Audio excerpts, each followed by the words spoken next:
Bum bum bum bum bum bum bum bum bum bum bum bum. The Peter Dislike Show. Bum bum bum bum bum bum bum. I'm going to have to rethink some of my goals now that I'm teaching at a new campus. What had happened was that over the last 3 years, I have not been really building good rapport with my colleagues. And the reason I haven't is because I learned that a lot of times when I do a favor for a colleague, it does not get reciprocated. What do I mean by that? When the pandemic first broke out, I was among the lowest risks amongst my colleagues. Right, many of my colleagues had chronic physical health conditions. I had a colleague who was pregnant. I had another colleague who had a sister with type 2 diabetes and was taking care of her children, and which is fine. Which is fine.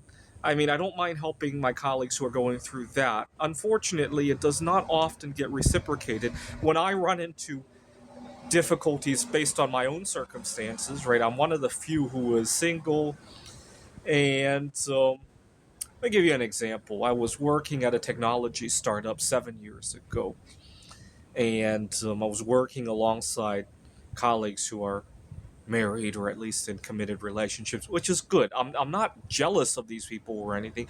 What I do have a problem with is that I would often be asked to work all the odd hours, right? This is a startup company, there's a lot of demand for off hours. And then I would have no time to cook for myself. People forget that a corollary of not having somebody to take care of is also nobody takes care of me. And so I was frequenting a Chinese restaurant, if I remember correctly, and which is great. I made a lot of connections there. A lot of times, it's difficult to find a restaurant who will listen to my dietary restrictions. So when I find one, I usually frequent it. That's all good, except at the end of that really busy season, I looked at my bank statement and I realized that all of these wonky hours are actually costing me money to work. I'm actually paying money for the privilege of helping my colleagues. That was really upsetting. Now, would I mind it? Not necessarily if the favor returned in the other direction when it was my turn, right? So, for example, what do I want in return? Well, I love stargazing, right?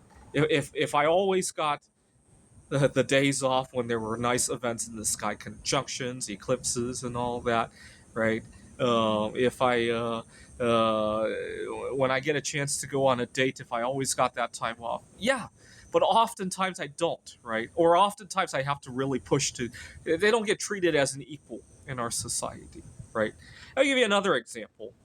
I had booked a trip to Taiwan. Now, this was before the days when you actually had to pay to get a seat assignment, but you could choose your seat. And then last minute, my seat got bumped because these two idiots needed to fly together. They're not young children. It was a teenager and their parents, right? And for some reason, the airline decides that's important, whereas my seat choice is not as important. And when I got on the plane, I started asking the people as I got on. I started asking the people in that row, "Hey, my seat got changed last minute. Is it okay if we just switch everybody from?" I think it was like two columns, or ABC could switch with DEF, and the people who were on the plane were very nice to do that for me. But the flight attendant was very upset because now she had to think about. Apparently, well, I also had like meal preferences, and I think so did somebody else in that seat. And she just didn't want to be bothered by that, and she started screaming at me. And I'm thinking to myself, gee, one seat preference is so valuable that it's worth inconveniencing other customers. Another one is so unimportant that it deserves to be screamed at and almost cause like air rage kind of situations. Now, that's not the end of the world, but that gives you an idea of how society treats differences in life, right? That's only one symptom. I mean, am I upset about having to negotiate these seats on the air? Not necessarily. It's a symptom of the greater problem that society weighs things differently. right?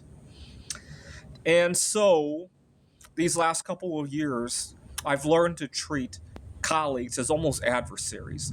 And I got to admit, there have been times when I refused to fill in for a colleague on a Saturday when I had nothing better to do on Saturday than to just surf the web. I got to admit to that. It's kind of come back to bite me though, because I've learned, especially in recent years, the most valuable thing you can have when you look for work is your networking, and I have not been I have not been investing very heavily in that, but I need to learn how to invest in that without losing my investment. Part of the problem is that I often try to invest in that, and I get taken, right? A Ponzi scheme, right? So, for example, I was working at a tutoring center, and my boss uh, had me work during the Thanksgiving week, which again is great. But on Thanksgiving Eve, he cut my hours short, and so I've already. I don't want to go through all the details again.